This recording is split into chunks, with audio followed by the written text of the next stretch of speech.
Ok, entonces mi reloj marca las 12 en punto. Bienvenidos nuevamente a otra sesión de campos electromagnéticos. Espero que hayan podido en las sesiones anteriores entender y comprender lo que vamos tratando, los temas que vamos viendo. Para esta semana hablaremos de las ecuaciones de Maxwell ya en un ámbito un poco más íntegro. Em, ¿Por qué es necesario entender qué nos dicen las ecuaciones de Maxwell y además las relaciones constitutivas? Es para poder nosotros entender y empezar quizá a pensar en diseño de sistemas de transferencia, por ejemplo, de energía inalámbrica o de sistemas de antena o cualquier otro elemento que involucre el uso de electromagnetismo. Entonces, en este caso, por ejemplo, en este ejemplo tenemos un elemento que transmite energía, podría ser, por ejemplo, la base de un cargador de un teléfono móvil, o podría ser un mouse inalámbrico que no use baterías recargables, sino que se alimente a través del mousepad. Entonces, entre el elemento receptor, el elemento que en este caso queremos cargar y el elemento que nos entrega energía, hay una conexión de forma inalámbrica y en el fondo es una antena transmisora y una antena receptora. Lo que estamos transmitiendo no es en el fondo información quizás, pero sí es energía y la transferencia se hace de la misma forma en radiofrecuencia, con algunas excepciones en la técnica de transmisión, ¿sí? Eh, pero aquí involucra la transformación de una señal eléctrica a una señal de radiofrecuencia y viceversa. Y esto no solamente se usa para lo que es transformación de energía, sino que también para transmisión y recepción de información, ¿cierto? Como lo es, por ejemplo, una aplicación para redes 5G, y aquí pueden ver una antena para este tipo de aplicaciones, en donde básicamente es un circuito impreso, ¿cierto? Unas pistas de cobre un elemento dieléctrico como puede ser fibra de vidrio. Y esto en el fondo lo que vamos a hacer es crear una antena que puede emitir y recibir información en un cierto espectro de frecuencia. Entonces, ¿cuál es el espectro de frecuencia? Va a depender de la forma, ¿cierto?, que nosotros vemos aquí, cómo vamos a querer hacer la modulación de esa señal, eh, etcétera. Y en el fondo, el tamaño de este circuito, de este circuito nos va a decir qué longitudes de onda son en las que nosotros vamos a poder interactuar. Y esas cosas son las que debemos al menos comprender en este tema, en esta sesión. ¿Bien? Para eso está dividido en varias partes. Primero, algunas definiciones. Vamos a pasar por la ley de Faraday, de circuitos de Ampère, ¿cierto? Nos vamos a detener un poco en las relaciones constitutivas y vamos a terminar en lo que es la diferencia entre estática y dinámica. Yo creo que esto ya no es necesario que se lo explique toda la semana, ¿cierto? Pongan atención en la actividad asíncrona. Cada semana tiene diferencias entre lo que se espera, ¿cierto? Al menos si es que va a ser un tipo de video o tipo respuesta de ejercicio. Eh, pero en el fondo es prestar atención a lo que corresponde a la actividad de cada semana. Para este caso, son tres cosas que quisiera pongamos foco en, las cuales son los términos de definiciones, que lo vamos a ver en unos segundos más, y las dos últimas partes, que son las relaciones constitutivas y estática y dinámica, o la diferencia que hay entre ellas. Nosotros en esta asignatura vamos a trabajar principalmente en lo que es, estática. Y bueno, finalmente, sin desmedro de lo que sigue, ¿cierto?, es responder lo que corresponda a la actividad asíncrona para la próxima sesión. Bien, entonces, sin más, vamos a pasar a la siguiente presentación, que tiene que ver con términos y definiciones. No, esa no, pero esta. Entonces, uy, ¿qué pasó aquí? Segundo, por favor.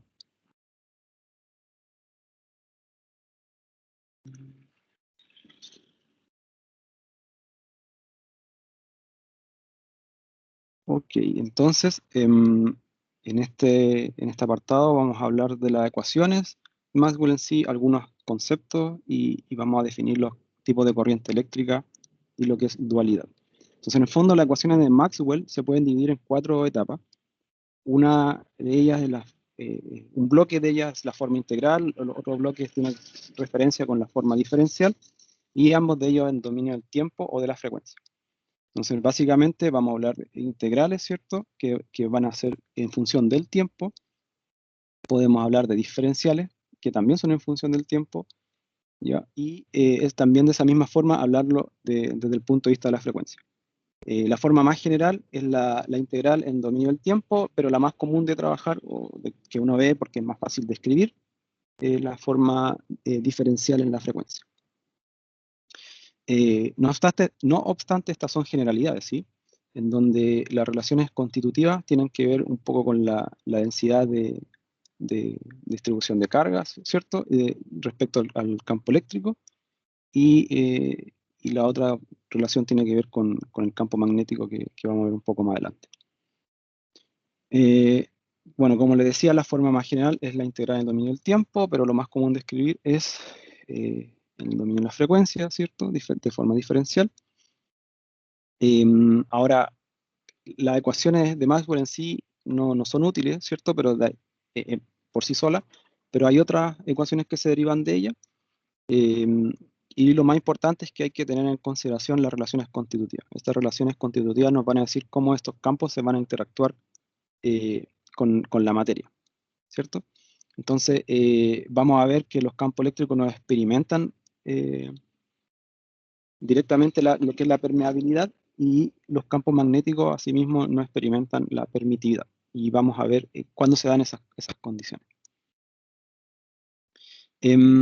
Bueno, la energía eléctrica sabemos que puede existir en al menos dos formas, campo eléctrico y campo de polarización, ¿cierto?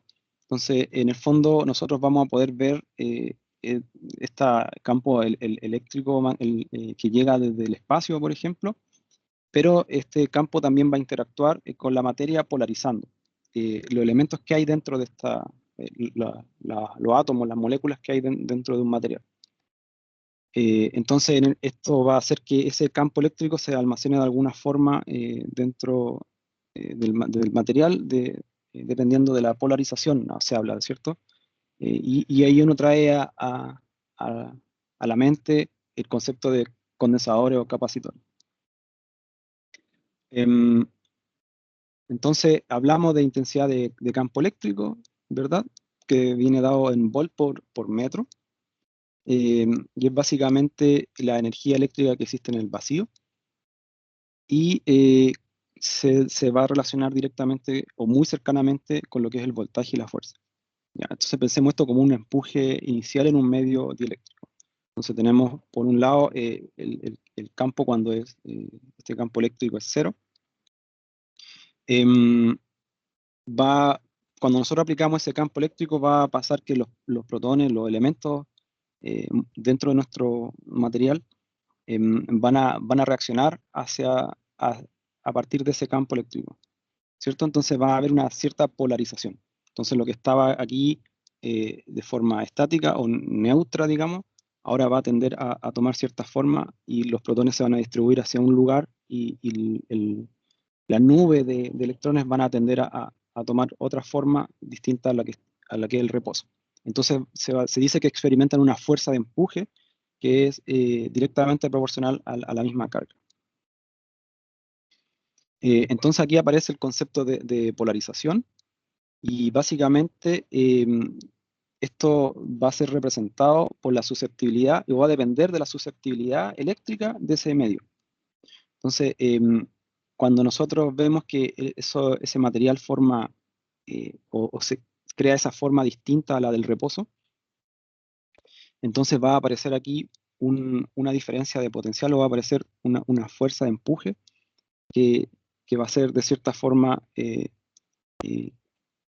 prácticamente no lineal, pero directamente proporcional al campo eléctrico. Y eso va a tener que ver con la susceptibilidad eléctrica, ¿cierto? Es decir, cuán fácil el medio se va a polarizar. Y bueno, en este caso tiene que ver también con lo que es la permitividad del vacío. Em, entonces se habla de densidad de flujo eléctrico, básicamente, a la sumatoria de estas dos fuerzas, una que es la respuesta del vacío y la otra que es la respuesta del material en sí, ¿cierto? El del mismo material va a crear ese campo de polarización. Ujú. Entonces, se dice que la densidad de flujo eléctrico está cercanamente relacionada con la carga, ¿cierto? Recordemos que este E tiene relación y este P tienen relación con la carga. Ahora, de forma similar, para energía magnética está la energía que existe en el vacío y la otra que en el fondo va a ser del medio del material. Y aquí hablamos de la capacidad de energía, perdón, de la capacidad de un material para almacenar energía en forma de magnetismo. Y ahí se nos viene a la memoria temas de bobinas e inductores. Em, entonces, va a pasar que, un segundo, entonces va a pasar que va a existir una intensidad de campo magnético que se mide generalmente en amperes por metro, em, que va a ser la forma de energía magnética en el vacío, ¿cierto? Entonces, este campo magnético H va a ser la energía magnética que existe en el vacío y tiene una relación más bien con la corriente, con el flujo de electrones, ¿sí? Y se puede interpretar como un torque inicial. En el fondo, la corriente no necesariamente viene dada por el flujo de electrones, sino que más bien por el movimiento de ellos, ¿sí? Y ese movimiento puede ser rotacional, no necesariamente desde un punto a otro. Entonces, en este caso, van a haber dipolos magnéticos y esos dipolos magnéticos son de forma natural, existen naturalmente, y un campo magnético externo va a interactuar con esos dipolos y los va a tender a alinear. Entonces tenemos aquí dipolos, ¿cierto? Se podría interpretar como un electrón que está rotando, y ese electrón que está rotando en cierta dirección va a generar un dipolo magnético dependiendo de la dirección de rotación. Cuando este material, ¿cierto? Estos conjuntos de electrones presienten o están bajo la interacción con un campo magnético, entonces ellos van a tender a alinearse dependiendo de la capacidad del material para ello, ¿sí? Entonces se habla de la polarización magnética M y se dice que un material va a estar magnetizado cuando los polos estén alineados. Entonces tenemos esta nube de electrones y que dependiendo de la susceptibilidad magnética, ¿cierto? De esa capacidad del material para alinearse hacia el campo magnético, entonces vamos a tener una polarización magnética en este caso. Ya no sería un P, sino que sería un M. Entonces tenemos aquí un campo magnético, ¿cierto? Que va a permitir de cierta forma alinear a partir de la susceptibilidad magnética del material, alinear esos dipolos magnéticos para formar lo que se llama la polarización magnética del material. Entonces hablamos de la densidad de flujo magnético a la sumatoria de la interacción de la respuesta del vacío más la respuesta del material. Em, Entonces, esta densidad de flujo magnético va a estar más relacionada con una fuerza y no con la carga eléctrica, sino que más bien con una fuerza. Y tenemos que interpretarlo más o menos como la alineación de la brújula hacia el campo magnético de la Tierra, ¿cierto? El principio de funcionamiento vendría siendo prácticamente el mismo. Entonces, ahora podemos entender un poco lo que es la densidad de corriente eléctrica en este caso. Básicamente va a depender del área seccional que nosotros estemos mirando y del flujo de cargas que haya, o no necesariamente el flujo de carga, pero el movimiento de estas nubes de electrones. Em, entonces, cuando nosotros tenemos un elemento em, que trabaja a baja frecuencia, o sea, perdón, una interacción de baja frecuencia, esto se trabaja prácticamente como si fuera un circuito de corriente directa, pero cuando ya esa frecuencia aumenta sobre un cierto rango, que vamos a ver después cuál es ese rango, en el fondo se tiene que trabajar como un circuito de corriente alterna y para frecuencias altas ya el efecto Piel debe ser considerado. ¿Cuál es esa sección cruzada que hablábamos en un momento, ¿cierto? Esa área, básicamente la perpendicular, porque cuando hablamos de flujo, ¿se acuerdan? En el fondo es todos los movimientos que hay perpendiculares hacia una área, entonces nosotros queremos saber, por ejemplo, la corriente que pasa por este conductor, entonces necesitamos hacer una sección transversal de forma perpendicular a ese flujo. Entonces, al final, básicamente lo que vamos a tener es la sumatoria de cada una de estas pequeñas densidades de corriente, o la integral de todo eso, nos tiene que dar la corriente total en el fondo de ese que atraviesa ese conductor. Un concepto muy similar, pero del punto de vista de la carga, es la carga volumétrica, y en el fondo es la cantidad de carga que está contenida en un volumen, y esa cantidad de carga en el fondo va a ser puntual. eh, Podríamos definirlo como si fuera puntual, pero pueden haber muchas cargas dentro de un volumen determinado y básicamente la densidad de carga va a ser la sumatoria de esas cargas, eh, o en el fondo la sumatoria de esa densidad de carga volumétrica nos va a dar la intensidad, la carga eléctrica en sí. Si la distribución es no uniforme, entonces necesitamos hacer la integral, pero si fuese uniforme basta con multiplicar cada una de ellas por el volumen, la densidad de carga volumétrica por el volumen completo, y con eso obtenemos la carga en sí que trae esa sección o ese átomo, por ejemplo. Habíamos mencionado en algún momento el término permitividad, y básicamente la permitividad es una medida de cuán bien un elemento podría almacenar energía eléctrica, ¿cierto? Como lo- lo mencionábamos, básicamente se nos viene a la memoria lo que es un condensador, ¿cierto? Un capacitor. Em, Ahora, también puede ser considerado como una medida de cuánto un material va a interactuar con un campo eléctrico, y tenemos que entender que la permitividad se puede escribir en función de la permitividad del vacío, que es básicamente este número que está aquí. Normalmente se mide en farad por metro. Y aquí, si la escribimos en función de la permitividad del vacío, entonces hablamos de la permitividad relativa, que en el fondo es la permitividad del medio, del material, sobre la permitividad del vacío. Y básicamente es un elemento que es adimensional porque las dos unidades se cancelarían. Y tenemos que entender que esa permitida siempre va a ser mayor que 1. La relativa siempre va a ser mayor que 1, eh, lo cual significa que la permitida del vacío va a ser nuestro tope, ¿cierto? Por otro lado tenemos la permeabilidad, que en el fondo es la medida, podríamos considerarlo como que también un elemento almacena energía de forma magnética. Y cuando hablamos de energía magnética, se nos viene a la mente, ¿cierto?, lo que son los inductores, ¿cierto? Las bobinas, perdón. Em, y bueno, esto vendría siendo prácticamente como la medida de cómo este material va a interactuar con el campo magnético. Y nuevamente podemos escribir la permeabilidad del material en función de la permeabilidad del vacío y una permeabilidad relativa. Entonces, esa permeabilidad del vacío, también llamada constante magnética, este número que está aquí, y se mide en henrios por metro. Entonces, curiosamente, los condensadores, ¿cierto? No los mide Farad, y la bobina o la instancia no las mide en henrios.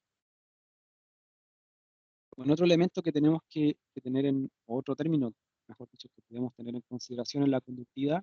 Sabemos lo que es la conductividad, ¿cierto? Que también un material permite conducir electricidad, y es básicamente el inverso a la resistividad del material.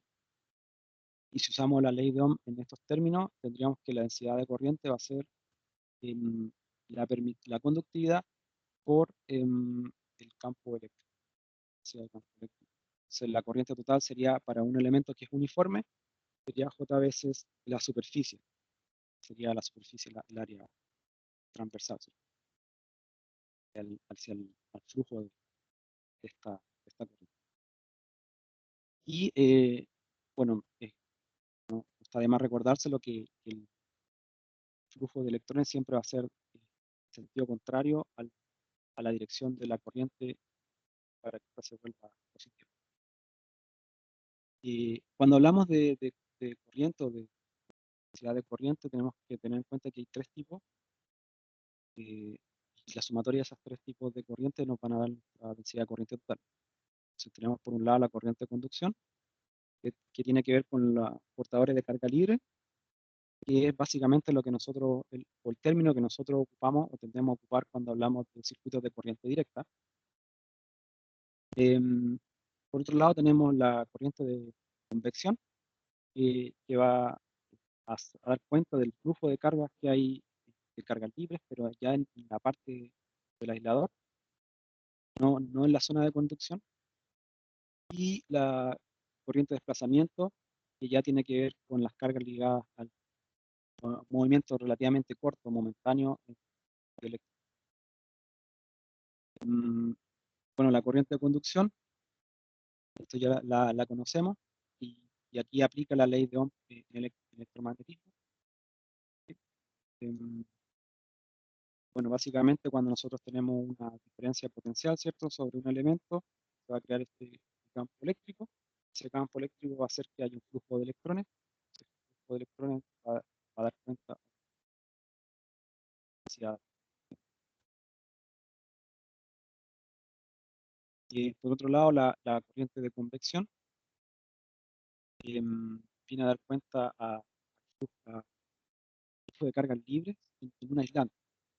Em, si nosotros hacemos aquí la ecuación de corriente, de continuidad, perdón, de corriente, tendríamos que el divergente del flujo de densidad, durante el divergente de densidad de corriente, vendría siendo en el fondo la diferencial que hay entre la densidad de carga con respecto al tiempo. Ahora, esta corriente no obedece a la ley de Ohm, ya que no hay conductor involucrado, ¿cierto? La ley de Ohm solamente se aplica en el caso de conductores. Básicamente, esto ocurre a veces, se da en caso de la ruptura de la aislación de cierto elemento. En el fondo es para un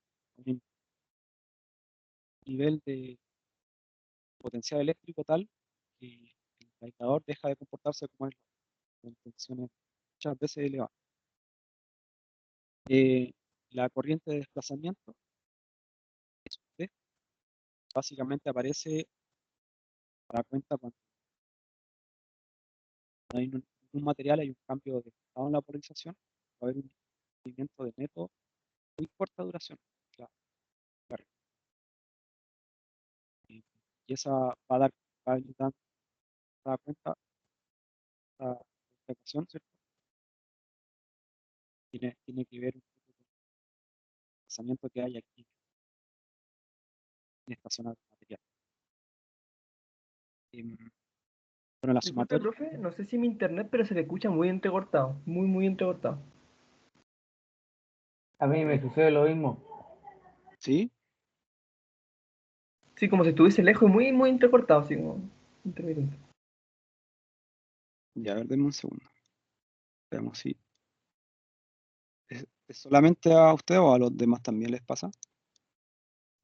No, profe, igual lo escucho entrecortado. Sí, profe, a mí también. Yo también. 3. Me tienen que avisar antes.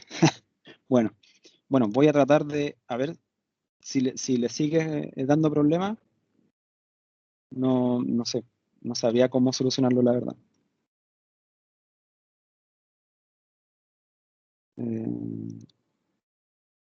Estoy al tope de lo que puedo dar en la... No tengo nada paralelo corriendo tampoco. No, pero profe, ahora se escucha bien por si acaso. No, en este momento que hablaba no se le ha cortado en ningún momento. Quizás fuese ese lapsus de tiempo nomás. Pero desde un principio se escuchaba cortado. No, por lo menos a mí no. No sé si mis Ok, compañeros. No, sí, de repente, como un lapso de 5 minutos, y escuchaba muy entrecortado.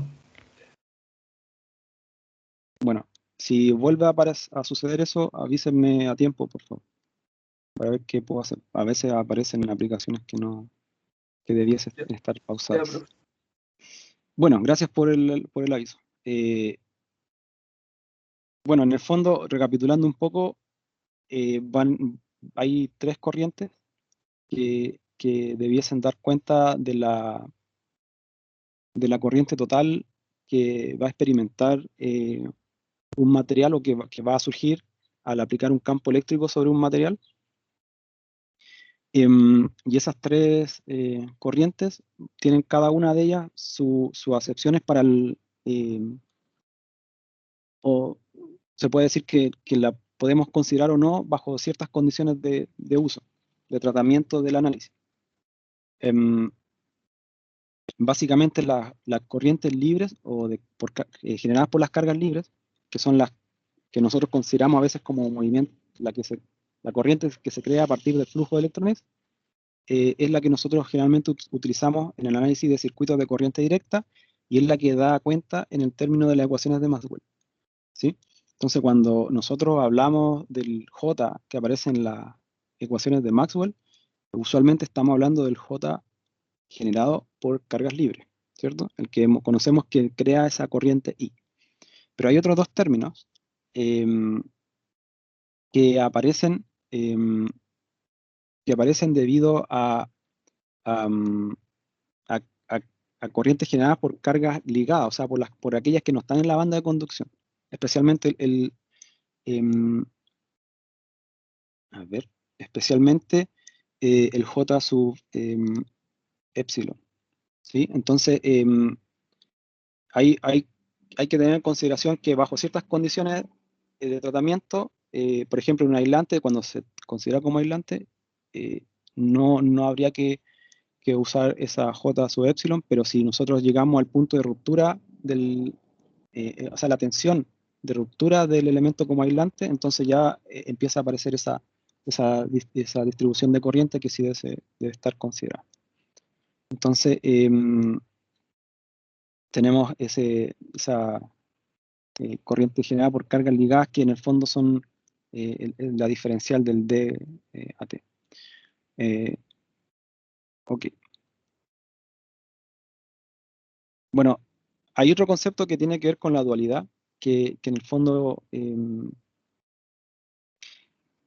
hay términos dentro de las ecuaciones que no son interpretables físicamente, como lo son la densidad de carga magnética y la densidad de corriente magnética. Pero se incorporan o se introducen dentro de la ecuación solamente para poder intercambiarlas entre ellas. Es decir, por ejemplo, si tenemos el divergente de la densidad de flujo eléctrico, entonces eso nos va a dar, lo podemos considerar como esta distribución de densidad de carga, ¿cierto? O lo podemos igualar a esa densidad de carga, y podríamos hacer lo mismo para el flujo magnético, pero igualándolo a una densidad de carga magnética. Pero nosotros vamos a entender que esa carga magnética no existe, en el fondo es cero, ¿cierto? Entonces podríamos hacer lo mismo para las otras ecuaciones e incorporar una corriente magnética. Entonces, estas ecuaciones vendrían siendo en el fondo intercambiables. Pero solamente por un tema de análisis, a veces, desde el punto de vista matemático. Entonces, bajo ciertas condiciones, a veces podría pasar que un dieléctrico podría ser aproximado como un conductor magnético perfecto, incorporando estos términos aquí, sabiendo que esto en el fondo podría no existir, aunque hipotéticamente existe, pero físicamente no ha sido demostrado. Bueno, entonces vamos a entender que del punto de vista eléctrico, tenemos la intensidad de campo, va a ser símil a la intensidad de campo, ¿cierto? Pero desde el punto de vista magnético, la densidad de flujo eléctrico, o sea, D es a B, ¿cierto? Ambos son densidad de flujo, pero uno eléctrico y otro magnético. En este caso el J sería el J sub E porque sería de corriente eléctrica, y tendríamos un símil que es un J magnético. Tenemos además la densidad de carga eléctrica, un ρ sub E, y una densidad de carga magnética ρ sub m, y bueno, la permitividad es a la permeabilidad, pero para de los distintos casos. Y estos dos términos aquí son, como nuevamente repito, son hipotéticos, bajo ciertas condiciones y permiten el intercambio de las ecuaciones. Ahora, podrían hacer la comprobación de que son analógicas entre uno y ellos. No lo vamos a hacer. Lo único que va a cambiar, a lo mejor van a ser algunos signos, si es que ustedes lo quieren hacer por su cuenta. Y con eso va a permitir que se pueda intercambiar el épsilon y el mu, o sea, la permitividad y la permeabilidad se van a poder intercambiar entre las ecuaciones, considerando claramente el cambio entre la simbología, ¿cierto? O sea, permitividad siempre va desde el punto de vista del campo eléctrico. Ok, con eso terminamos esta primera parte, un poco más, quizá una de las más largas. Y ahora vamos a hablar un poco de la ley de Gauss. Bueno, con respecto a la ley de Gauss, ahí tenemos que entender un poco cómo aplica al campo y las cargas, y cómo se van a interpretar esas líneas de campo, y vamos a ver dos formas para poder calcular la carga total. Bueno, esto ya lo hemos visto, ¿cierto? Cuando tenemos un campo, vamos a tener campo eléctrico en este caso, vamos a tener cargas negativas y positivas. De ellas van a salir o van a ingresar líneas de campo. Entonces, el campo eléctrico inducido, ¿cierto?, por las cargas, va a estar mejor descrito por el flujo eléctrico, el D, de esta forma. Entonces, vamos a ver que las líneas de campo divergen de las cargas positivas, o sea, salen desde las cargas positivas, entran a las cargas negativas, y básicamente cuando nosotros acercamos dos cargas van a interactuar entre ellas, de una u otra forma. Y se habla del momento dipolar eléctrico cuando hay esta interacción. Ahora, la magnitud de carga en el fondo a veces se expresa como por la cantidad de líneas que uno coloca. Por ejemplo, una carga que es más pequeña tiene menos líneas, y una carga que es más grande, con mayor densidad de carga eléctrica, en el fondo tiene más líneas, ¿sí? Es una forma a veces de analogía para poder mostrar cuando una carga es pequeña o cuando una carga es más grande. No obstante, no hay que engañarse en creer que cuando uno dibuja la línea, solamente sobre esa línea haya campo, ¿sí?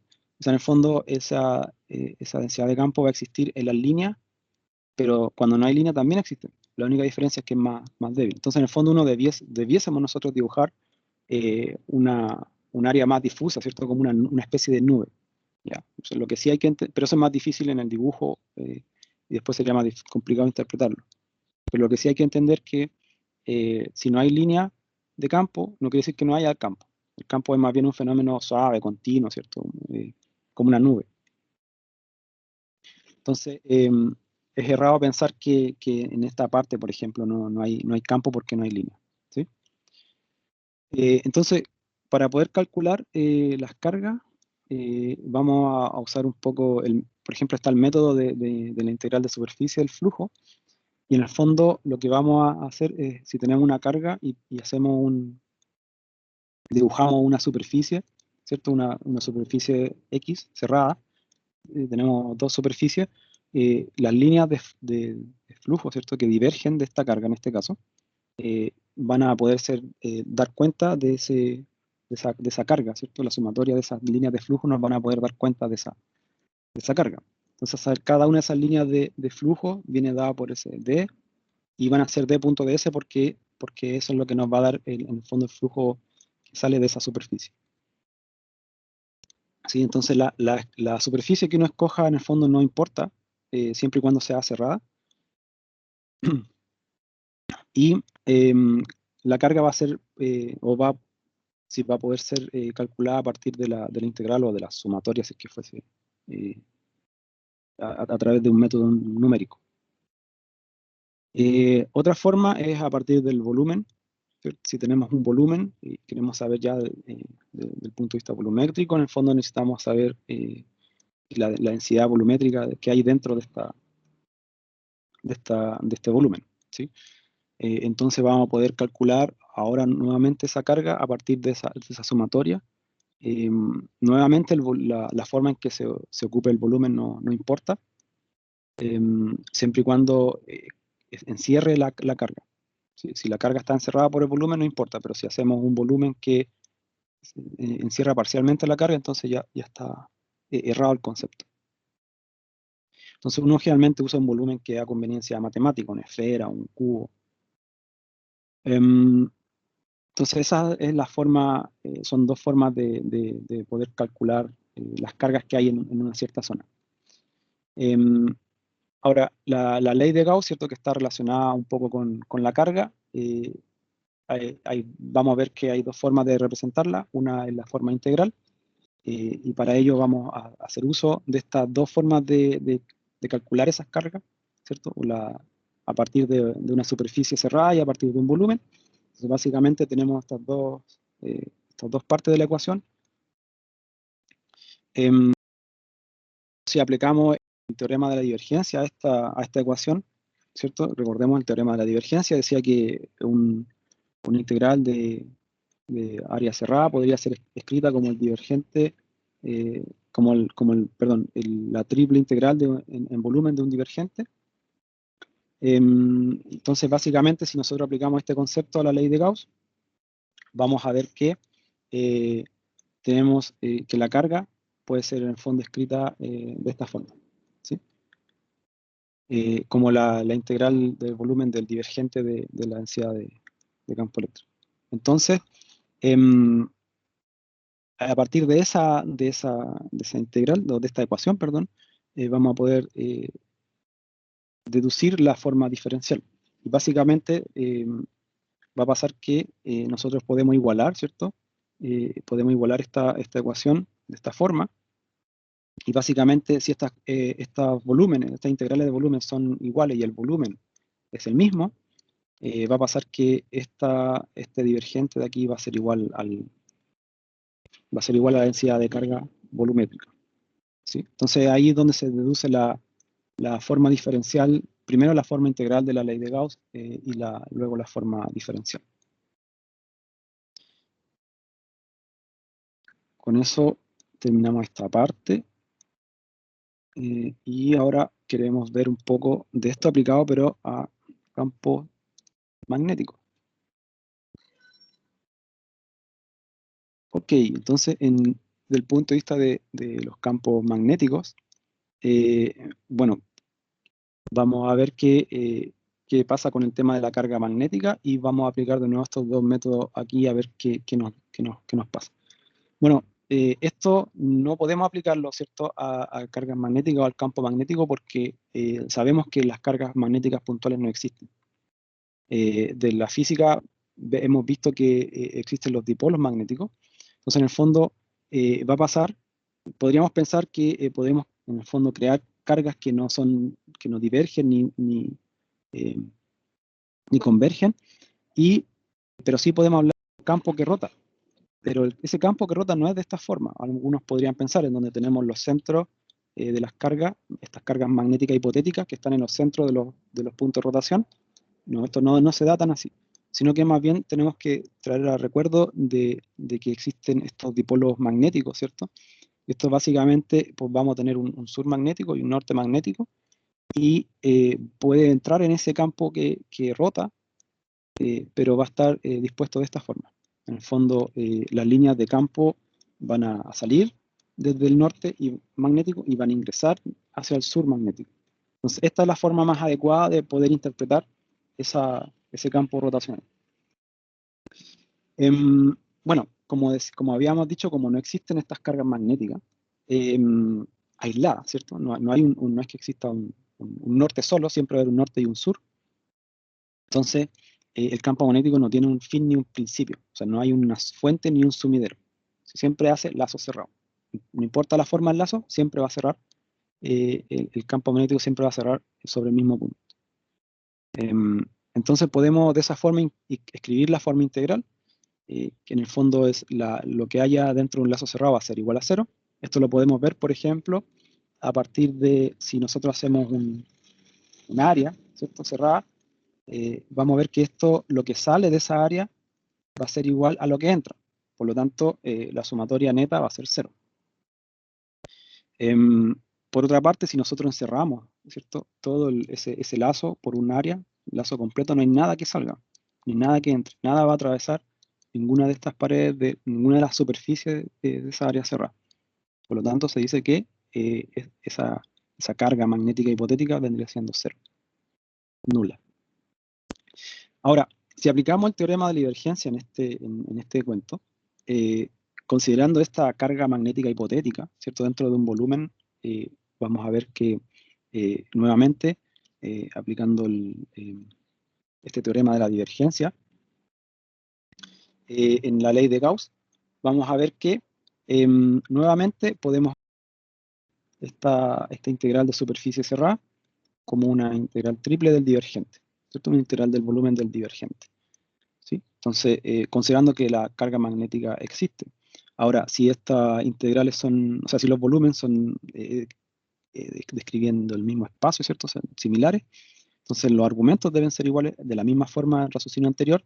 La única diferencia es que, recordemos, la carga es nula. Por lo tanto, el divergente, ¿cierto? De ese campo magnético tiene que ser nulo. Entonces, esas son las formas de deducir la ley de Gauss ¿cierto? La ley de Gauss en sí y su análogo al magnetismo, perdón. Entonces, creo que ahora nos toca ver un poco de la ley de Faraday. Sí, ley de Faraday. Ok, entonces, para el caso de la ley de Faraday, quisiera hablar un poco del experimento y de forma rápida cómo se calcula la FEM, ¿cierto? La fuerza electromotriz inducida sobre un elemento. Y vamos a mostrar un poco las dos formas integrales y diferenciales.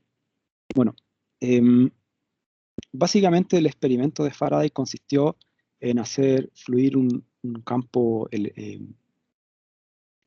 eléctrico, ¿cierto? A través de un elemento cerrado, ¿cierto? De una bobina en este caso. Y lo que hizo Faraday fue observar que a mayor flujo magnético, más alto era el voltaje leído. Entonces, en el fondo, perdón, dije flujo eléctrico es flujo magnético. Entonces, producía un campo magnético aquí y veía que a mayor flujo, más alto era el voltaje que él podía leer en este galvanómetro.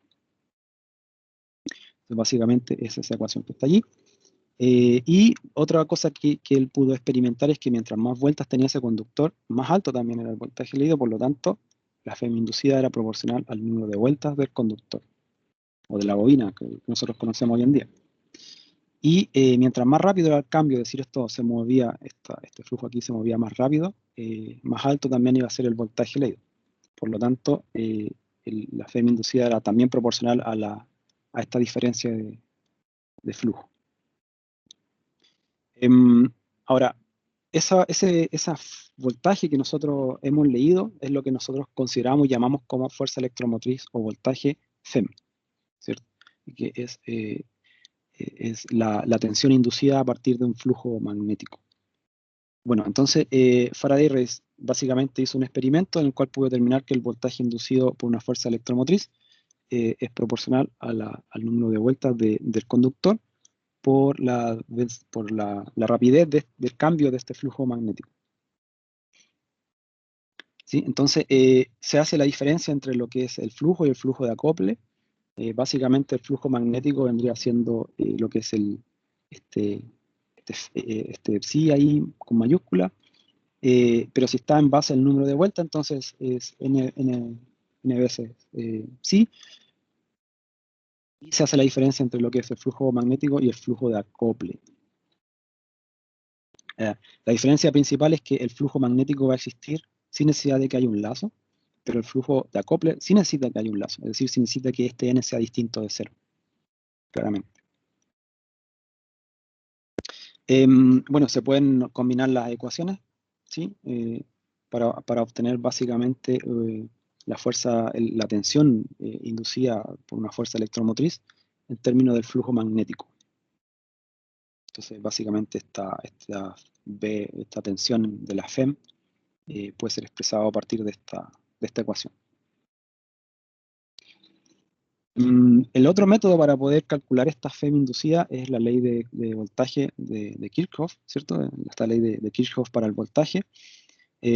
Básicamente, esto es una integral de línea.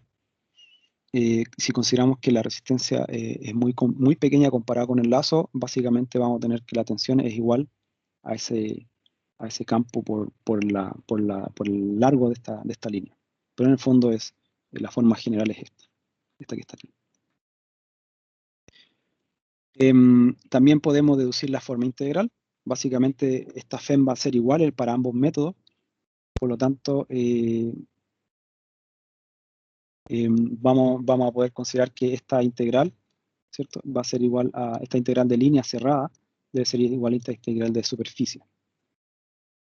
Entonces aplicamos el teorema de Stokes a esta ecuación, ¿cierto? Recordemos es que en el fondo nos dice que un integral de contorno cerrado, ¿cierto?, va a ser igual a una integral de superficie, pero haciendo el rotacional, ¿verdad?, de este campo. Entonces básicamente vamos a poder ver que similar a lo que se hizo para la ley de Gauss, pero aplicando el teorema de Stokes, sí vamos a poder llevar que la FEM en el fondo es esta ecuación que está aquí. ¿Sí? Ahora, si las líneas L y la superficie describen el mismo espacio, podemos igualar la ecuación y básicamente vamos a ver que el rotacional de un campo eléctrico nos va a entregar este cambio en el tiempo del campo magnético. ¿Sí? Básicamente, como ven en la figura, a medida que el campo magnético cambia, va a producir una rotación en el campo eléctrico, va a producir un campo eléctrico rotacional. En el fondo, esa es la interpretación de esta ecuación que está aquí. Un cambio en el tiempo del campo magnético produce un campo eléctrico que es rotacional, como se ve en la figura. ¿Sí? Eso es lo que quería que entendiéramos un poco de dónde viene esta ley de Faraday. Entonces, lo que nos sigue un poco ahora es la ley de Ampère. De forma similar a lo visto en el tema, o sea, en el tópico anterior, vamos a ver lo que hizo Ampère en su experimento y vamos a ver estos tres tipos de corriente y cómo calculamos o obtenemos estas leyes, esta forma integral y diferencial de la ley de Ampère. Bueno, básicamente lo que Ampère observó, bueno, ahí hay un spoiler ahí, es que al hacer circular una corriente I se crea un campo magnético circulante H. Es decir, una corriente I va a hacer que esta corriente, ¿cierto? Aquí hacemos fluir una corriente por un conductor, entonces notó que hay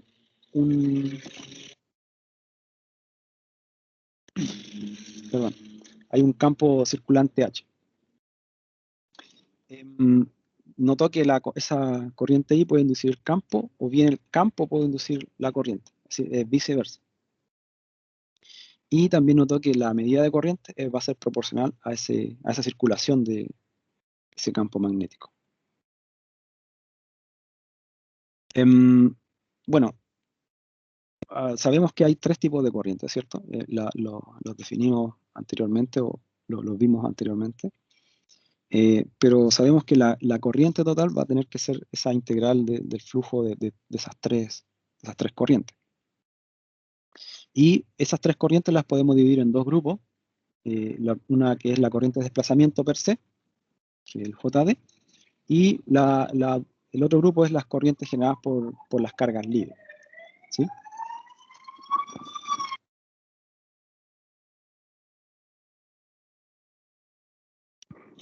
Perdón. Entonces, ese J que nosotros hablamos en las ecuaciones de Maxwell, básicamente son aquellas generadas por las cargas libres y tienen que ver con estos dos J que están aquí. Y básicamente si juntamos esto vamos a obtener que, haciendo la diferencia entre este JD y estas dos J que están aquí, como una sola J corriente generada por cargas libres, vamos a tener que esta ecuación de la corriente puede ser descrita de esta forma. Básicamente vamos a tener que, por un lado tenemos el experimento de Ampère, ¿sí? Que la corriente es proporcional a ese campo magnético a partir que atraviesa una superficie cerrada, o sea, una línea cerrada, y vamos a tener que la integración, esta corriente tiene que ser la integración de estas densidades de corriente que están aquí. Y nuevamente, si aplicamos el teorema de Stokes, recordemos, teorema de Stokes, ¿cierto? Integral de línea en contorno cerrado, que va a ser de forma equivalente a un integral de superficie, pero ahora de un campo rotacional, o sea, del rotar ese campo. Entonces, básicamente, vamos a igualar y vamos a tener que la ley de Ampère en forma integral viene dada de esta forma. Entonces, básicamente, vamos a tener que el curl, ¿cierto? El producto cruzado perdón, el curl del campo magnético va a tener que ser igual a esta parte que está aquí, siempre y cuando estas dos superficies describan el mismo espacio, ¿cierto? Entonces, cuando estas dos superficies son igualitarias, o las líneas, ¿cierto? La línea y la superficie escriben el mismo espacio, podemos igualar y vamos a poder obtener que el contenido de esto debe ser igual, por lo tanto, vamos a lograr obtener la forma diferencial de la ley de Ampère que está contenida en las ecuaciones de Maxwell. Básicamente, lo que queremos interpretar aquí es que un campo magnético va a generar una corriente, ¿cierto? O sea, es decir, que hay aquí un campo que está moviéndose de forma rotacional, va a crear una densidad de campo magnético, y si hay un flujo de corriente, ese flujo de corriente va a crear este campo magnético de forma rotacional. Esto es lo que nos quiere decir esta ecuación. De forma, esta corriente puede ser cero, no necesariamente tiene que haber un metal aquí para que haya un flujo de corriente. Si no hay un metal, no hay flujo de corriente, pero sí hay densidad eléctrica. Así es que si ahora nosotros en esta parte introducimos un metal, vamos a tener una conducción de corriente, aparte de esta variación de campo eléctrico. Y con eso terminamos esta parte, ley de Ampère, para ya ir entrando a lo que es las relaciones constitutivas. Entonces, en las relaciones constitutivas queremos ver un poco la respuesta eléctrica y magnética de los materiales, y vamos a ver cómo estos se clasifican a partir de esta respuesta. Recordar, ¿cierto? La respuesta eléctrica de los materiales viene dada por esta ecuación. Tenemos por un lado la respuesta del vacío y por otro lado la respuesta en sí del material, ¿cierto? El campo eléctrico y el campo de polarización. Y el campo de polarización se asocia al campo eléctrico a partir de la permitividad y la Xi, ¿cierto? Esta susceptibilidad eléctrica del material. La polarización eléctrica en el fondo es algo un poco más complicado, ¿cierto? Cuando no es lineal, en el fondo tenemos que considerar una parte de la respuesta que nosotros ocupamos cuando es un material lineal, pero en realidad la mayoría de los materiales se consideran no lineales, excepto en una cierta acotada podríamos decir que es lineal, pero básicamente se va a escribir de esta forma, en este polinomio, en donde la susceptibilidad eléctrica tiene distintos supraíndices, y cada uno de estos supraíndices depende un poco de la frecuencia de operación y de otras características de operación en términos no lineales, como el tiempo o frecuencia. ¿Ya? Ahora, cuando cuando el campo eléctrico aplicado no es tan intenso, es decir, estamos dentro de un cierto régimen, basta con usar esta parte de la ecuación, la respuesta lineal, que es lo que nosotros generalmente ocupamos en un principio. Pero es importante entender que el polinomio de polarización es mucho más extenso y uno simplemente lo simplifica para ciertos casos, gran parte de los casos. Ahora, ¿cómo se relaciona esta permitividad con la susceptibilidad eléctrica? Y es básicamente a través de esta ecuación. Nosotros podemos describir esto, ¿cierto? El P a partir de la susceptibilidad eléctrica, y vamos a poder, en el fondo, factorizar con respecto a la permitividad del vacío, de esta forma, ¿sí? Entonces, hablamos de la relación constitutiva, que puede ser descrita en términos de la permitividad relativa, ¿cierto? Que es esto que está aquí. Básicamente, esa permitividad relativa es 1 más la susceptibilidad eléctrica del material dentro de la zona lineal. Entonces, en el fondo, la respuesta al vacío más la respuesta dieléctrica del material. Ahora, desde el punto de vista magnético, ¿cierto? Sabemos que la respuesta magnética del material viene dada por la respuesta del vacío, más la respuesta en sí del material, el campo de magnetización. Y ese campo de magnetización tiene relación ahora con la susceptibilidad magnética. Entonces, de forma analógica, esto es muy parecido a lo que vimos desde el punto de vista eléctrico, pero ahora desde el punto de vista magnético, también este polinomio de magnetización, de polarización magnética, tiene una respuesta lineal y una respuesta no lineal. Y básicamente cuando el campo magnético es muy intenso, esto empieza a aparecer aquí, pero dentro de un rango, mayoritariamente nosotros podemos trabajar con simplemente la respuesta lineal. ¿Cómo se relaciona ahora la permitividad y la susceptibilidad? Perdón, la permeabilidad y la susceptibilidad. Bueno, nuevamente podemos reescribir la ecuación, ¿cierto? Pero fíjense que aquí nosotros tenemos esta permeabilidad relativa y la podemos reescribir en términos de la susceptibilidad. Y básicamente, al igual que analógicamente para campo eléctrico, tenemos la respuesta del vacío y la respuesta magnética en sí del material. Entonces, como vemos, los materiales nos entregan una respuesta desde el punto de vista eléctrico y una respuesta desde el punto de vista magnético, y a partir de esa respuesta nosotros podemos clasificar los materiales. En este caso, los materiales magnéticos podemos decir que son diamagnéticos, paramagnéticos o ferromagnéticos, dependiendo si esta susceptibilidad, la susceptibilidad en sí es negativa, si es positiva pero relativamente pequeña, o si es positiva pero grande, ¿sí? Entonces, un material que es diamagnético, en el fondo va a tender a oponerse al campo aplicado. Y bueno, generalmente todos los materiales se consideran diamagnéticos pero muy débiles. Entonces, fíjense, aquí tenemos 3 ejemplos que son metales, ¿cierto? Por otra parte, tenemos los materiales paramagnéticos.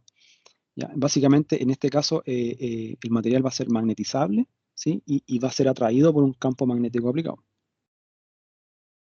Ahora, cuando tanto los elementos paramagnéticos como ferromagnéticos van a tener ese comportamiento, es decir, el material va a ser magnetizable y va a ser atraído. La diferencia va a estar en si son capaces de retener o no esa magnetización, ¿sí? Entonces, un elemento que es paramagnético no retiene la magnetización al quitar el campo magnético externo, a diferencia de los elementos ferromagnéticos que sí lo van a retener. Entonces, entre ellos tenemos el hierro, el níquel, el cobalto, y así otras aleaciones metálicas.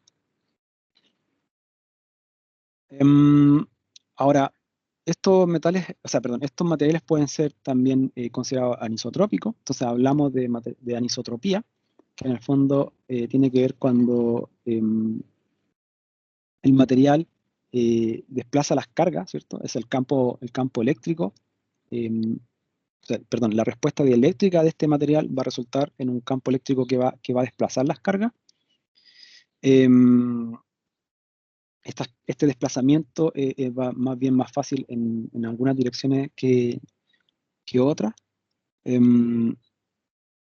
Ahora, dependiendo de la permitividad, esto puede ser diferente, ¿cierto? Y esto nos va a decir en qué orientación, en qué dirección se van a orientar. Entonces, básicamente lo que estamos hablando es que esta ecuación, ese epsilon que uno coloca ahí, esa permitividad no es un valor puntual, es más bien un tensor, ¿sí? Entonces, en el fondo, la forma general de poder escribir esto es así. Es una matriz, ¿cierto? Esto en forma matricial. Y básicamente la permitividad es un tensor, es decir, tiene magnitud y tiene dirección. Ahí podemos considerar algunos tipos de anisotropía. Por ejemplo, un medio se considera isotrópico cuando esa permitividad eléctrica se reduce a una escalar.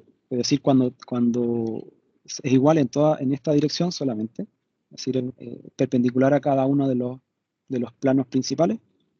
Entonces podemos hacer esta aproximación, que es la aproximación típica que uno hace. Entonces, cuando uno escribe la ecuación de esta forma, inmediatamente tiene que pensar que el medio es isotrópico, ¿sí? Ahora, hay otros tipos de medios como el uniaxial, ¿sí? En donde aparece un concepto que es el birefringe o doble refracción. Y esto nos va a decir que el material tiene una permitividad ordinaria y una permitividad extraordinaria llamada.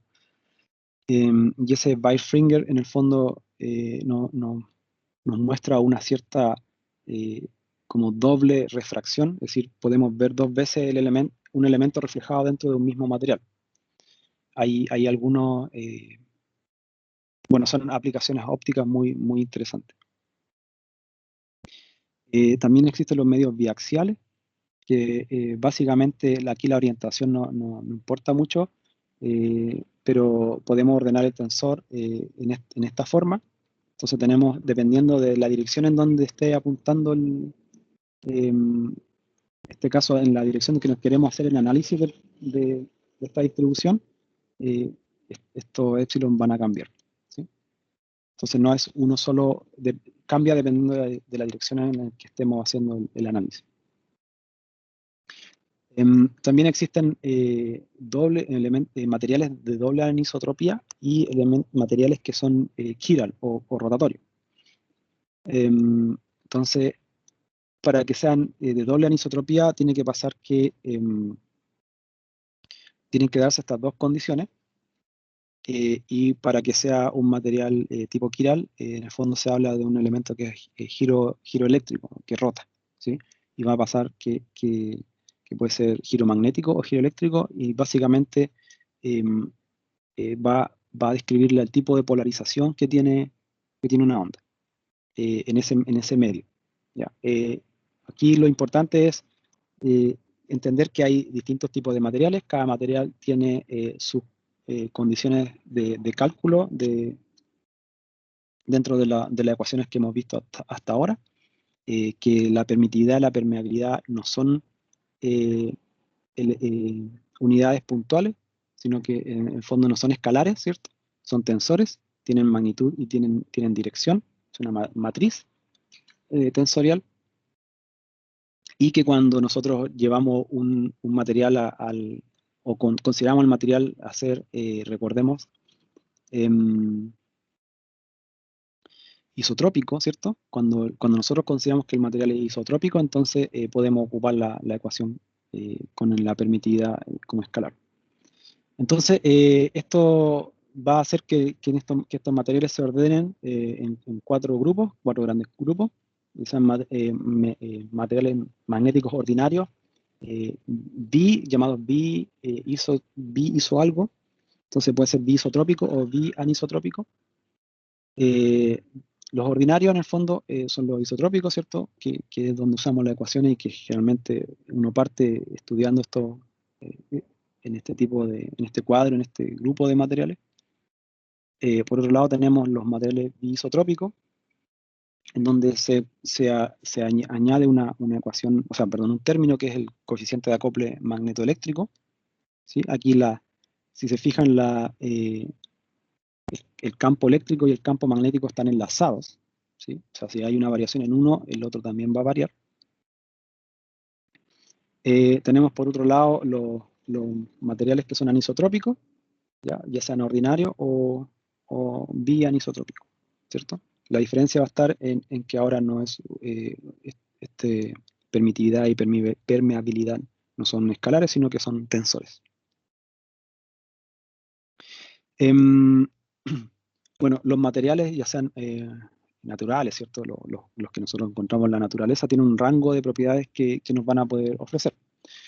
Ese rango de propiedades básicamente viene dado porque la permitividad relativa va a estar entre 1 y 20, lo mismo con la permeabilidad, y este índice de refracción, que no lo hemos tocado hasta el momento, va a variar entre 1 y 5, pero lo que nos va a decir es un poco, tiene relación con la velocidad de propagación y con el ángulo de propagación que tiene una onda cuando pasa de un medio a otro, ¿cierto? Cuando nosotros queremos trabajar con aplicaciones en donde necesitamos que estos rangos estén fuera, perdón, que estas propiedades estén fuera de estos rangos, a esos materiales los vamos a llamar metamateriales, y la gracia de esos metamateriales es que van a permitir cosas tan mágicas como, por ejemplo, crear capas de invisibilidad. Entonces, si nosotros, por ejemplo, quisiéramos cubrir el cableado eléctrico, ¿cierto?, que tenemos de poste a poste, que tanto nos arruina la visibilidad muchas veces, entonces podríamos crear una tela o un material que, aparte de ser dieléctrico no conductor, podría curvar la luz, curvar los rayos de luz, ¿cierto? Recordemos que la luz se propaga por fotones, y estos fotones en el fondo son no es la propagación de un campo electromagnético, sino que más bien se consideran como una perturbación al campo electromagnético que está allí. Entonces, en el fondo, nosotros podemos tomar esos electrones e interactuar con ellos de forma tal que podemos crear esta capa de invisibilidad y hacer que en vez de ver los cables, veamos justamente lo que está detrás de ese cable. Para ello necesitamos entender que tenemos que ir fuera de estos rangos de acción para la permeabilidad y permitividad e índice de refracción. Como, por ejemplo, volverlo esto negativo. Si fuera negativo, significa que hay una velocidad que va, cambio de sentido de velocidad, de grupo. Bueno, con eso damos fin en esta parte para ya ir terminando esta sesión con lo que es estática y dinámica. Bueno, recordemos que estática, se habla de estática cuando nosotros tomamos una fotografía, entonces el tiempo no afecta, ¿cierto? Entonces eso es lo que queremos ver, ¿cuándo vamos a poder hacer eso? Entonces vamos a ver cuándo podemos hacer estas consideraciones para aplicar aproximaciones a estática y cuáles son las consecuencias de ello. Entonces, si nosotros quisiéramos hacer un mapa de estas ecuaciones, dividiendo esto en aquellas ecuaciones o términos que involucran la frecuencia angular de la onda y aquellos en que no la involucran. Entonces, si hablamos de los términos generales, las ecuaciones de Maxwell incorporan esta frecuencia angular, ¿cierto? Y vamos a ver que de este par de ecuaciones derivamos la ecuación de la onda, y en el fondo esa frecuencia angular está ahí involucrada en forma cuadrática, ¿cierto? Aquí. Por otra parte, si nosotros consideramos que no hay una frecuencia angular, es decir, que estamos en el régimen de corriente directa, entonces podríamos llevar estas ecuaciones a lo que se conoce como electrostática. Entonces, básicamente tenemos por un lado el campo creado por una carga puntual, ¿cierto? Por otro lado tenemos lo que es el potencial eléctrico, y en conjunto esto nos dan las ecuaciones de Laplace, que es básicamente la ecuación de onda cuando, fíjense, no tenemos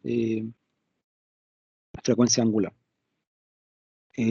Por otro lado tenemos lo que es magnetostática, y básicamente es lo que hemos visto un poco hasta ahora.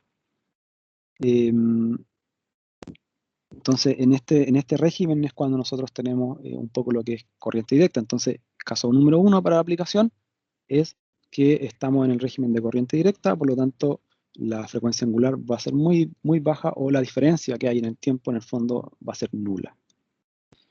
Otro caso para poder aplicar esto es cuando el objeto, la relación que hay entre el tamaño del objeto y el tamaño de la longitud de onda es tal que el tamaño del objeto es mucho, mucho menor que la longitud de onda.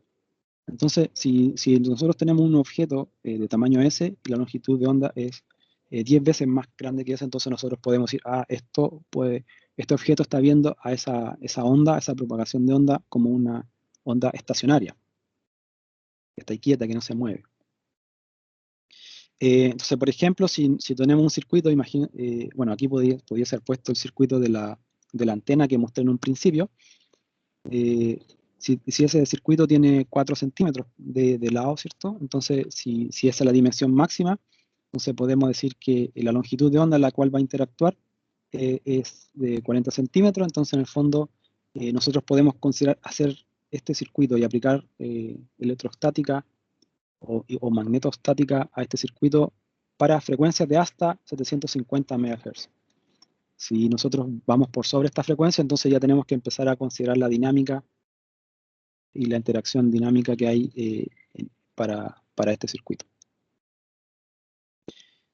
Bueno, entonces recordemos, esta es el conjunto de ecuaciones que tenemos, pero si lo queremos llevar a campo estático, tenemos que pensar que esto de aquí se nos va, ¿cierto?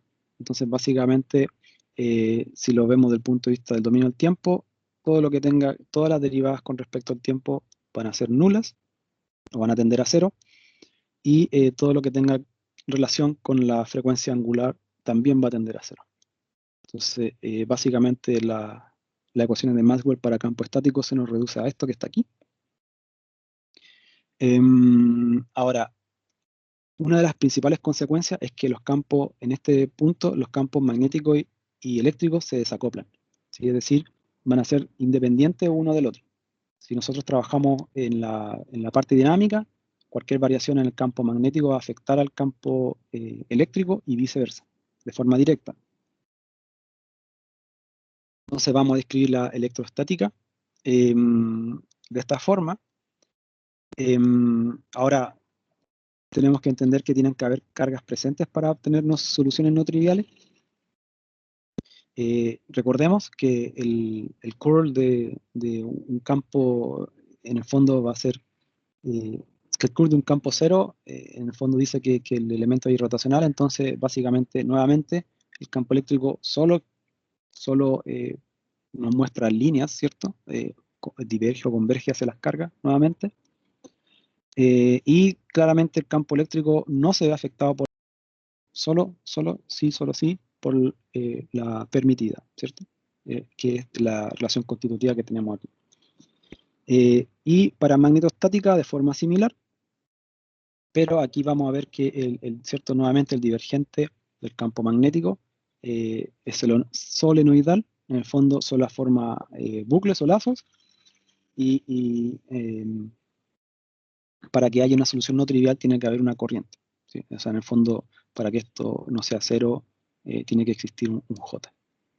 Y aquí la permitividad, que va solamente asociada a la parte del campo eléctrico, y la permeabilidad solamente asociada a lo que es el campo magnético, y estos dos campos no están de cierta forma interactuando entre ellos para los casos estáticos. Y con eso damos fin a esta parte, y con ello a la sesión, o al menos a las presentaciones de la sesión de hoy. Ahora dejo abierto el espacio para que hayan consultas y conversemos un poco del tema. Muchas gracias.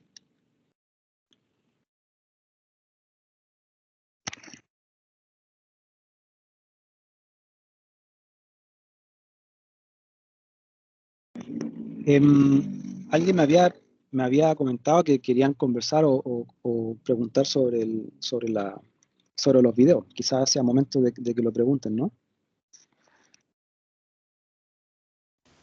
Profe, ¿la fecha definitiva queda para el domingo o no?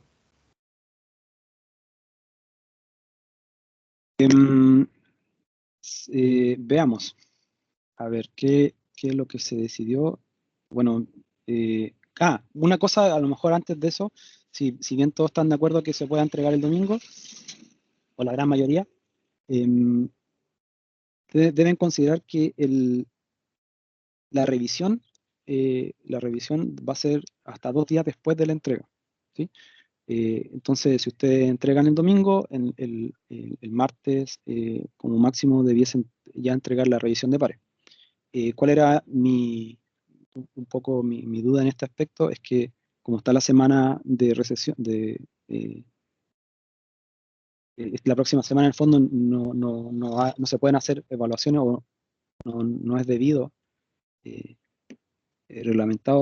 está reglamentado que no debiese haber evaluaciones o hacer clases directamente. Entonces, dependía un poco del acuerdo que tuviésemos nosotros en que si se deja la entrega del video hasta el domingo, entonces el martes tendrían que estar entregando la evaluación por pares, independiente de que por reglamento se prohíba hacer evaluación.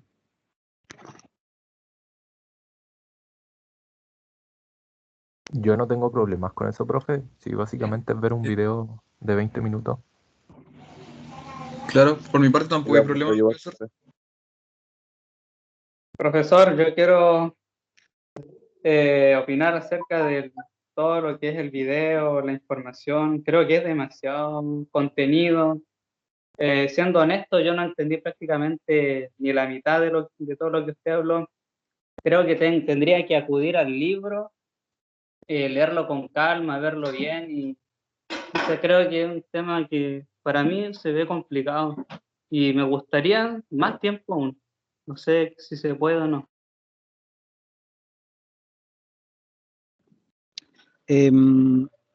Sí, bueno, la verdad, el tiempo un poco depende también de ustedes. O sea, si ustedes no tienen problema en trabajar durante la semana para hacer el video, no hay problema, pero tampoco creo que, a ver, yo parto de la base que ustedes vieron parte de lo que es electrostática, y ya lo vieron, ¿o no es así?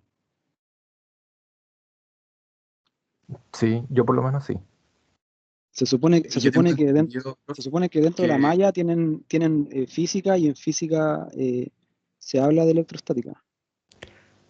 justo de eso quería hablarle, Sí, profe. o En el sea, rediseño de Física 2, la última materia de electrostática se sacó prácticamente. No se vio mucho electrostática en Física 2, pero sí se entiende con las bases que nos dejaron de magnetismo y esas cosas.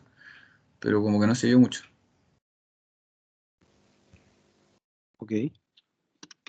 sí, yo creo que la base que tenemos, al menos yo lo digo por mi parte, no es mucha. Lo que se dio y lo que se pasó ahora, igual es, aparte que muchas cosas yo creo que se nos fueron olvidando y en mi caso tendría que, para entender bien el tema, necesitaría más tiempo. Profesor, yo estoy dando el ramo de Física 2 este semestre y estamos recién viendo lo que es un campo eléctrico. Profe. Sí, Pero eso mismo en quería comentar de que ya, pero algunos alumnos recién paremos un estamos poquito. dando. Pero eso a ver, voy a mirar aquí en la malla, porque yo tengo entendido que campo está más adelante de física, ¿o no? Sí, Está como 2 semestres más adelante. Entonces, en el fondo, ustedes ya debiesen haber pasado eso. Si ustedes recién están tomando física, no es problema de la asignatura. Como comentario, profesor, quizás esto se está dando ya que este semestre no se están impartiendo laboratorios y por ende se nos sugirió tomar más ramos teóricos, adelantándonos para no atrasarnos y no tomar ramos que nos corresponden este semestre, porque quizás a los chicos les correspondían más laboratorios este semestre y no los pueden tomar por la situación que tenemos, por la contingencia global que estamos dando del coronavirus. Profe. Por ejemplo, por mi parte, yo Claro, ya a lo di mejor Física 2, pero se lo dieron como reemplazo de medidas eléctricas, quizás. claro, puede ser, tampoco tengo seguro de eso, pero por ejemplo yo ya pasé Física 2, pero igual estoy un poco atrasado quizás con ese tema. Ujú. Ujú. Profesor. ¿Se escucha? Steven, algo te escucho. Sí. Decir que yo di física 2 y sí me pasaron lo que es electrostática y esas cosas. De hecho, en cuanto a ley de Gauss, la fuerza eléctrica, campo, eso yo sí lo recuerdo. Hay cosas sí que de repente son más detalles, pero no sé si a tal punto de no entender nada, no sé si me explico. Como por ahí escuché, pero yo sí recuerdo que eso sí lo vimos. Para no también Sí. retardar tanta materia. También decir que si nosotros nos vamos en esa parada, más adelante vamos a quedar cojos de materia, como ya estaba pasando con, no sé, con otros ramos, y que seamos honestos, si hay cosas que sí ya vimos, que no, eso no. Sí, eso es verdad. De hecho, como les digo, yo esto lo preparé como una especie prácticamente de repaso y de acople a lo que es la parte de magnetismo, que es lo que no han visto. Pero por eso mismo me baso en replicar cosas que son analógicas, porque como ya vieron, o debiesen haber visto parte de electromagnetismo, o sea, perdón, de electrostática, en el fondo lo que vamos a ver ahora es magnetostática, que es prácticamente un símil de lo que ya vieron en física 2, relativamente similar. Profesor, ¿Sí? disculpe por interrumpirlo.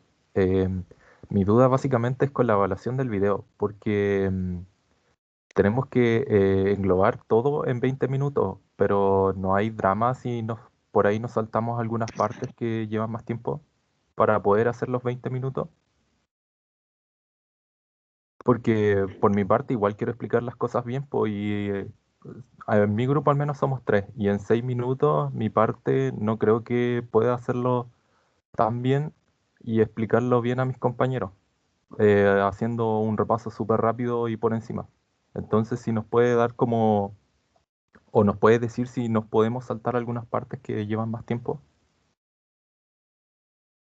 Es que no sé qué parte están considerando, porque, por ejemplo, los que yo conversé ahora en este rato, eh, conversé mucho más de lo que le estoy pidiendo y me demoré como 1 hora 15 más o menos, ¿cierto?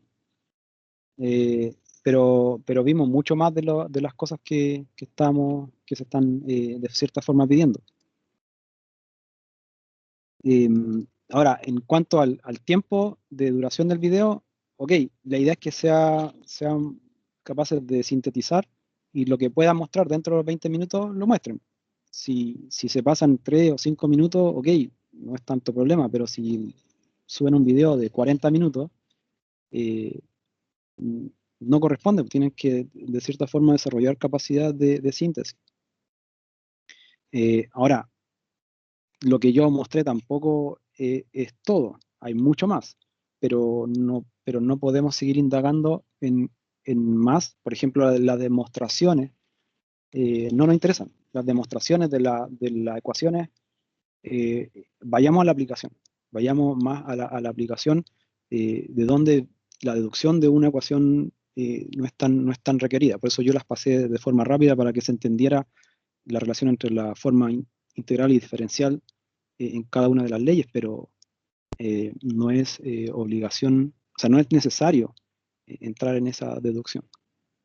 ¿José Luis? Ahí me aclaro un poco más el tema, porque era básicamente, hay muchas demostraciones, al menos en el libro, que igual yo creía que eran importantes, pero ahí me dejó claro que no era necesario colocarlas. Sí, o sea, en el fondo no se les pide que hagan demostración paso a paso de cada una de las cosas porque no tendríamos tiempo para ello. Lo que sí es necesario es la aplicación de ello. Si quieren hacer la deducción, a ver, ¿cómo lo explico? Esta asignatura es para ingeniería, no es para física. No estamos estudiando para obtener un grado en física, estamos estudiando para obtener un grado de ingeniería, por lo tanto es la aplicación a la cual debemos ponerle el foco. No sé si con eso, con esa forma de globalizar o de pensar quizás ayude un poco más a que esos 20 minutos pudiesen realmente ser bien utilizados, o utilizados, digamos, sin Profe, necesidad de... con respecto a eso yo me refería a que como que esta clase fue positiva y todo, y la aplicación, en mi caso yo no la veo la aplicación, ¿entiendes? Pero es que todavía no llegamos a tal punto. A lo que voy yo es que Exacto, por eso como que esta clase fue como algo englobando generalmente lo que vamos a ver durante el curso.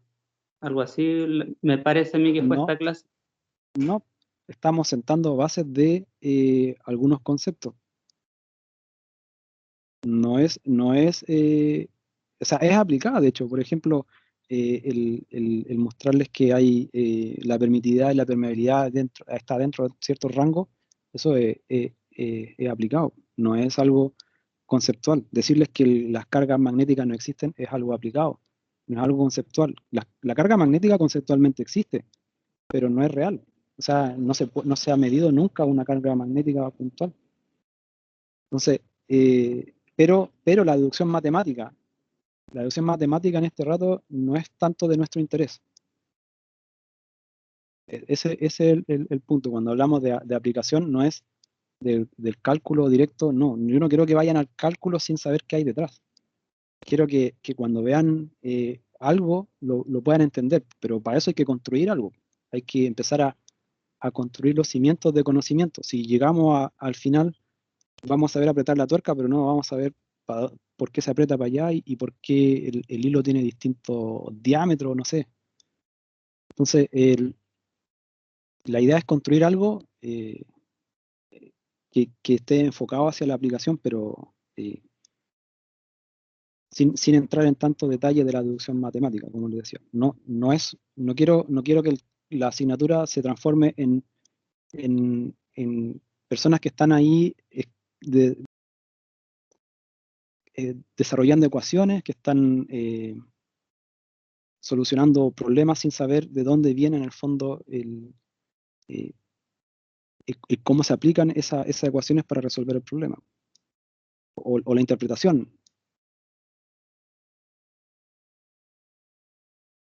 Pero para eso hay que construirlo, y no se puede construir de un paraguaso. O sea, no puedo decir ahora ya esto es todo, y para eso mejor les dejo el libro y nos vemos a fin de semestre.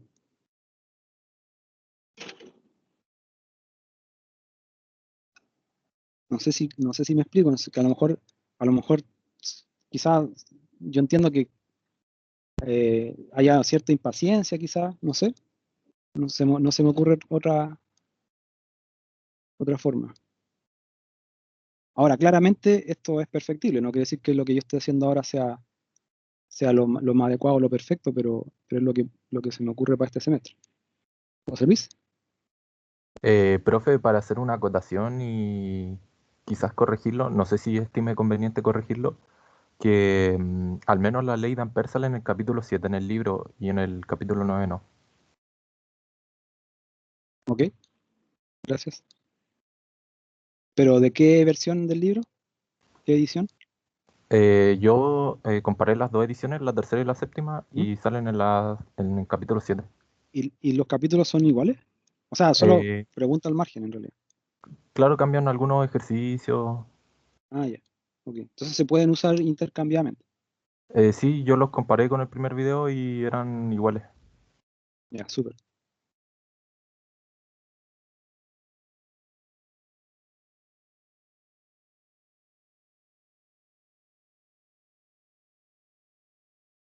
Bueno, respecto al tema del video, para ya ir cerrando, es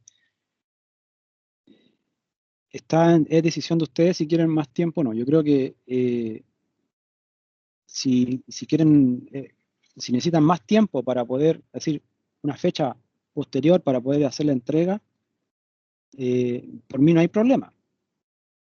Consideren que van a necesitar, yo creo que al menos un día para poder hacer la revisión de pares. Y no creo que necesiten más de 20 minutos para poder explicar las cosas que, en el fondo, expliquen lo que puedan explicar dentro de 20 minutos. Ese es un poco el tema. Si ustedes creen que necesitan 5 minutos más no hay problema, pero en la capacidad de síntesis también es algo que tenemos que igual aprender. No quiere decir que yo lo maneje al 100%, pero que creo que es algo que tenemos que aprender a usar. Entonces, está en manos prácticamente de ustedes que decidan cuándo quieren la fecha de entrega. Si quieren trabajar durante la próxima semana, no hay problema. Piensen que este no es el último video que tienen que hacer. Van a ver otro y háganlo dentro de las posibilidades de los rangos de tiempo de cada uno de los videos nomás. No tienen para qué entrar en mucho más detalle.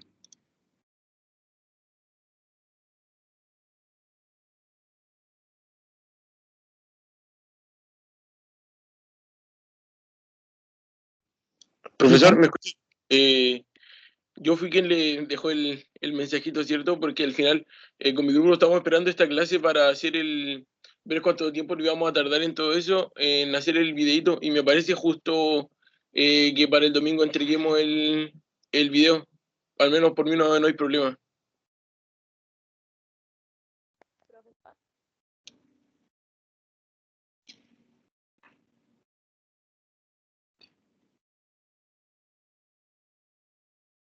Bueno, necesito en el fondo necesito que se pongan de acuerdo entre ustedes. Hasta ahora la fecha está para el domingo. Si van a necesitar realmente más tiempo, necesito que se pongan de acuerdo entre ustedes para cambiar la fecha de entrega. La duración del videito, 20 minutos, sinteticen lo que puedan. Si ustedes creen que van a darle enfoque a una cosa por sobre otra, háganlo. Cada grupo a lo mejor va a tener visiones distintas y ahí se van a complementar. También puede pasar. A veces pasa que un grupo explica bastante bien y si ese grupo lo explica bien, pasen el dato, digan, oye, este grupo explicó bastante bien esta parte, escúchenlo. A veces entre ustedes se entienden mejor que lo que uno puede expresarle a usted, especialmente por el tipo de lenguaje, quizás, no sé. O por lo rápido a veces que uno puede explicar las cosas, no lo sé. O como uno se enreda también, ¿no? Si uno también se enreda. Eso es lo que puedo decir hasta ahora.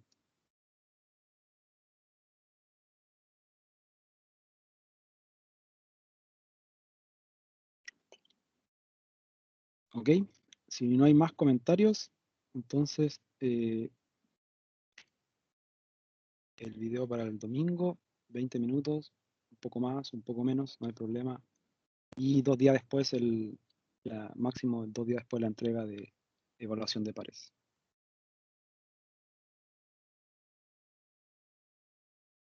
Que tengan buenas tardes. Ok, buena profesor. semana. ¿Sí? Buenas tardes.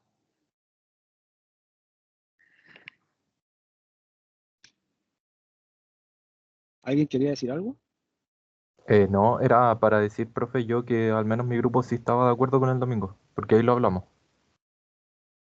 Ok, Pero ya lo dejó para el domingo. bien.